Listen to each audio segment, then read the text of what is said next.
สวัสดีครับพวกเราโอก็มาเชอร์นะครับหรือว่าโอแม่เจ้านั่นเองครับยังไงเดี๋ยวลองเช็คซาวด์สักนิดนึงแล้วกัน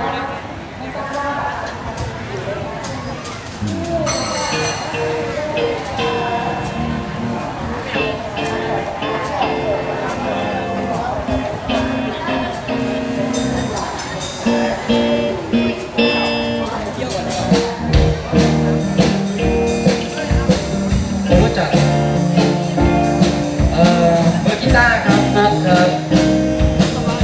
และนี่ครับมือเบสนะครับชื่อนิวนะครับ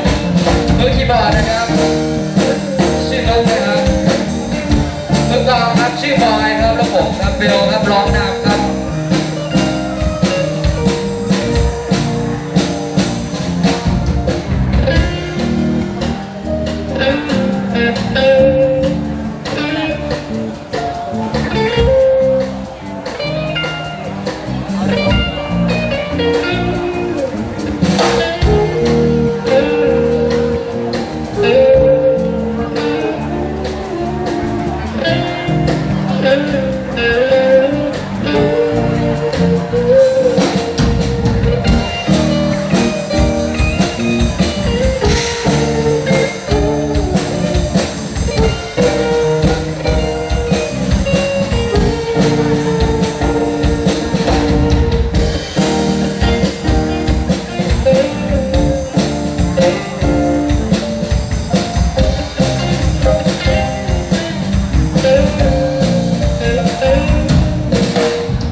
ก็เดี๋ยวให้นักดนตรี